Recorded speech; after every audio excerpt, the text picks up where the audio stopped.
పాకిస్తాన్లో ఆహార సంక్షోభం ఎదురైంది. గోధుమ పిండి కోసం కటకట్లాడుతున్నారు పాకిస్తానీ. ముఖ్యంగా రెండు ట్విన్ సిటీస్ ఇస్లామాబాద్ అండ్ రావల్పిండిలో ఇప్పుడు దీనిపైన తీవ్ర కొరత ఏర్పడుతుంది. మిల్లకి గోధుమల సరఫరా నిలిపేశారు అధికారులు. భారత్ సింధు జలాల్ని ఆపేయడం, ఆఫ్ఘన్ రవాణా అడ్డంకులతో పాకిస్తాన్ పరేషాన్లో పడిపోయింది. తిండికి దిక్కు లేకుండా అణు పరీక్షలకు సిద్ధమవుతున్నారు ఈ పాకిస్తాన్ కుక్కలు. బహుశా మీకు గుర్తుండే ఉంటుంది, శ్రీలంకలో ఒక ఎగ్ సింగిల్ కోడిగుడ్డు ధర 120 రూపాయలు అయింది. బంగ్లాదేశ్లో ఇటువంటి పరిస్థితులు నెలకొన్నాయి.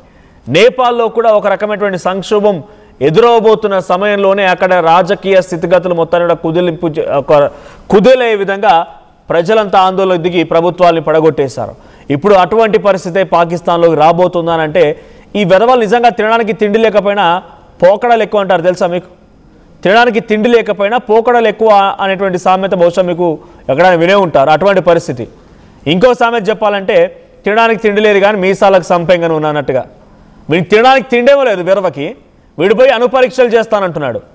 ఎక్కడ?